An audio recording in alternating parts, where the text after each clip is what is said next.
Whine and Dine with Brad and Martin. By the way, Whine and Dine this week is brought to you by it's Kellogg's Captain Nemo tuna flavored cereal, Brad. It is something you've got to try. Tuna flavored cereal. It's the best, yeah. That sounds like great stuff, Mark. Yeah. And maybe they serve it at Juan and Lefty's. And Lefty's, I don't think so. That's where we went, Brad. We did. Juan and We Lefty's. did. We had to leave Montgomery County.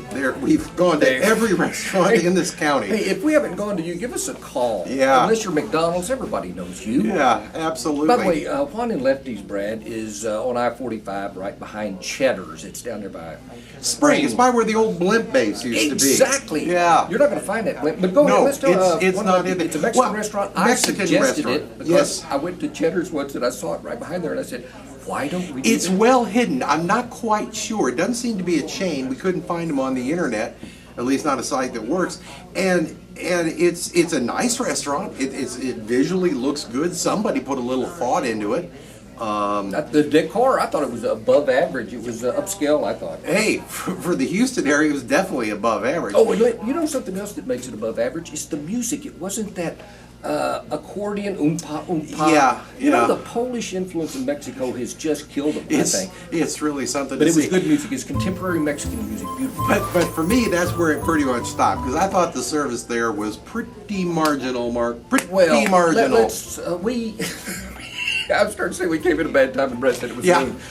we went at a bad time. It was lunchtime. Yeah, I'm going to mention the service later. I want to tell you the food. When we sat down, this lovely young lady set down a plate, and it had refried beans with queso and onions on it. It was very liquidy. It was a dip. I didn't order it. You Mark didn't acted, order it. It Mark was acted free. like a prisoner of It was war. He acted delicious, like a prisoner Brad. of war who hadn't eaten in 6 years. He was Yeah. just gobbling it up, and then Anyway, he lapped it that up. was pretty good. That With was- his usual, I have fajitas. He does That's- all that's- the time. That's what I always get. What'd you How get? were they, by the way, your fajitas?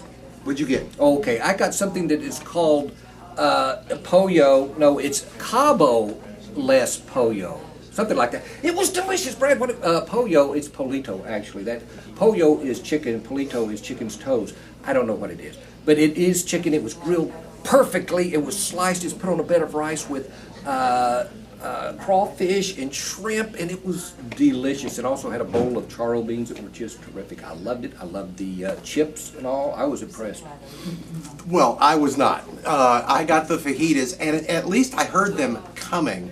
But yeah, that little sizzling thing. But you know, they were kind of, they were okay. They weren't great. A little on the chewy side. Charro beans weren't even lukewarm. They were a few degrees down from lukewarm. And the service, you know, we were seated by one person. We had one waitress at the beginning. Then we had a different waiter with no personality who came up. There was just a haphazard lack of interest in the whole dining experience for me. Well, let me say this about that. When we go in, Brad is usually, he acts like I'm a food reviewer, and No, he's really don't. mean. He doesn't like you to talk to him or anything. He doesn't want you to sway That's his you. stick. I don't like you. So what I do is I get animated. I try to compensate for this guy's Yes, you do. rudeness. And so I was being nice to the first waitress we had. She was charming. She had a sense of humor, but then she left, and this other guy with no personality showed up. None. And waited on And then us. after the food was brought, we didn't see him again until he brought the No. check. Hey, Right. how is everything? Yeah. Well, I don't know. Everything was cold, and you know, it was kind of lifeless. And well, thanks for coming by. You know, I was glad the meat was lifeless, though, Brad. You see, you were looking for something more in your meat. No.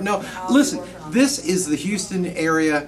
There are more Mexican restaurants than you can shake a stick at. There are plenty of good ones, and you should go to one that's a good one, and one where they take a little bit more interest in their guests and their patrons. You know, because I I don't use- think Juan and Lefty's does that. I used to date an Anita Goodwin. Yeah, anyway, no that doubt was about pretty it. good. Nobody I'm cares, giving Mark. this a thumbs up. I liked it. It was not. I'm giving the it food a wasn't thumbs that hot, sideways. but it was cool, and I didn't mind that at all. Service was not good at all. Food delicious. I recommend it. Food was average. There are better places, better options. This place needs to get its ducks in a row because it's not on the highway. You can't find it unless you're looking for it, and that could spell trouble. It could. Bambino. In a row. That was one Hey, of the dishes. I'm Brad Meyer, restaurant critic for Houston Community Newspapers. He really is. Mark Hayter, columnist for the Courier and the Villager. And folks, next time we're going somewhere else, non-Mexican. Yeah, probably. We're not going back to Juan and Lefty.